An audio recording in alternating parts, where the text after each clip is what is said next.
Giver, Jonas asked the next afternoon. Do you ever think about release? Do you mean my own release, or just the general topic of release? Both, I guess. I apologize. I should have been more precise, but I don't know exactly what I meant. Sit back up. No need to lie down while we're talking. Jonas, who had already been stretched out on the bed when the question came to his mind, sat back up. I guess I do think about it occasionally, the giver said. I think about my own release when I'm in an awful lot of pain. I wish I could put in a request for it sometimes, but I'm not permitted to do that until the new receiver is trained. Me, Jonas said in a dejected voice. He was not looking forward to the end of the training, when he would become the new receiver. It was clear to him what a terribly difficult and lonely life it was, despite the honor. I can't request release either, Jonas pointed out. It was in my rules. The giver laughed harshly. I know that. They hammered out those rules after the failure 10 years ago. Jonas had heard again and again now reference to the previous failure, but he still did not know what had happened 10 years before. Giver, he said. Tell me what happened. Please. The giver shrugged. On the surface, it was quite simple. A receiver-to-be was selected the way you were. The selection went smoothly enough. The ceremony was held, and the selection was made. The crowd cheered as they did for you. The new receiver was puzzled and a little frightened, as you were. My parents told me it was a female. The giver nodded. Jonas thought of his favorite female, Fiona, and shivered. He wouldn't want his gentle friend to suffer the way he had, taking on the memories. What was she like? He asked the giver. The giver looked sad thinking about it. She was a remarkable young woman, very self-possessed and serene, intelligent, eager to learn. He shook his head and drew a deep breath. You know, Jonas, when she came to me in this room, when she presented herself to begin her training, Jonas interrupted him with a question. Can you tell me her name? My parents said that it wasn't to be spoken again in the community. But couldn't you say it just to me? The giver hesitated painfully, as if saying the name aloud might be excruciating. Her name was Rosemary, he told Jonas, finally. Rosemary. I like that name. The giver went on. When she came to me for the first time, she sat there in the chair where you sat on your first day. She was eager and excited and a little scared. We talked. I tried to explain things as well as I could. The way you did to me. The giver chuckled ruefully. The explanations are difficult. The whole thing is so beyond one's experience. I tried, and she listened carefully. Her eyes were very luminous, I remember. He looked up suddenly. Jonas, I gave you a memory that I told you was my favorite. I still have a shred of it left. The room with the family and grandparents? Jonas nodded. Of course he remembered. Yes, he said. It had that wonderful feeling with it. You told me it was love. You can understand then. that's what I felt for Rosemary, the giver explained. I loved her. I feel it for you too, he added. What happened to her? Jonas asked. Her training began. She received well, as you do. She was so enthusiastic, so delighted to experience new things. I remember her laughter. His voice faltered and trailed off. What happened? Jonas asked again, after a moment. Please, tell me. The giver closed his eyes. It broke my heart, Jonas, to transfer pain to her. But it was my job. It was what I had to do, the way I've had to do it to you. The room was silent. Jonas waited. Finally, the giver continued. 5 weeks. That was all. I gave her happy memories. A ride on a merry-go-round. A kitten to play with. A picnic. Sometimes I chose one just because I knew it would make her laugh. And I so treasured the sound of that laughter in this room that had always been so silent. But she was like you, Jonas. She wanted to experience everything. She knew that it was her responsibility. And so, she asked me for more difficult memories. Jonas held his breath for a moment. You didn't give her war, did you? Not after just 5 weeks? The giver shook his head and sighed. No. And I didn't give her physical pain. But I gave her loneliness. And I gave her loss.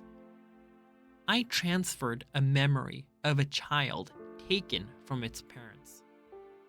That was the first one. She appeared stunned at its end. Jonas swallowed.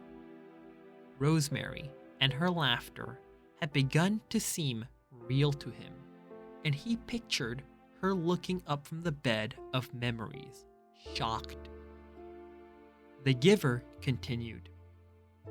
I backed off, gave her more little delights. But everything changed once she knew about pain. I could see it in her eyes.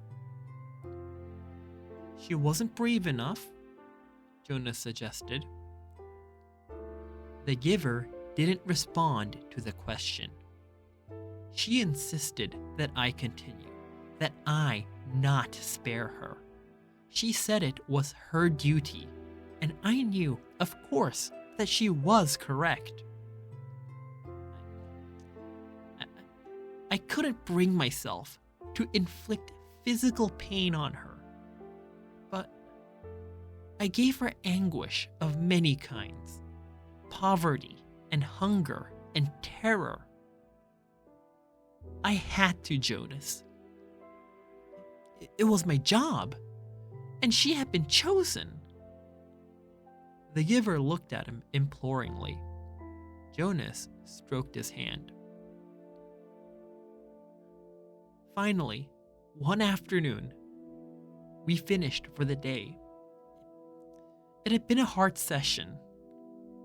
I tried to finish, as I do with you, by transferring something happy and cheerful. But the times of laughter were gone by then. She stood up very silently, frowning as if she were making a decision. Then she came over to me and put her arms around me. She kissed my cheek. As Jonas watched, the giver stroked his own cheek, recalling the touch of Rosemary's lips 10 years before. She left here that day, left this room, and did not go back to her dwelling. I was notified by the speaker that she had gone directly to the chief elder and asked to be released. But it's against the rules. The receiver in training can't apply for release. It's in your rules, Jonas. But it wasn't in hers. She asked for release, and they had to give it to her. I never saw her again. So that was the failure, Jonas thought. It was obvious that it saddened the giver very deeply. But it didn't seem such a terrible thing after all. And he, Jonas, would never have done it, never have requested release, no matter how difficult his training became. The giver needed a successor, and he had been chosen. A thought occurred to Jonas. Rosemary had been released very early in her training. What if something happened to him, Jonas? He had a whole year's worth of memories now. Giver? He asked. I can't request release. I know that. But what if something happened? An accident?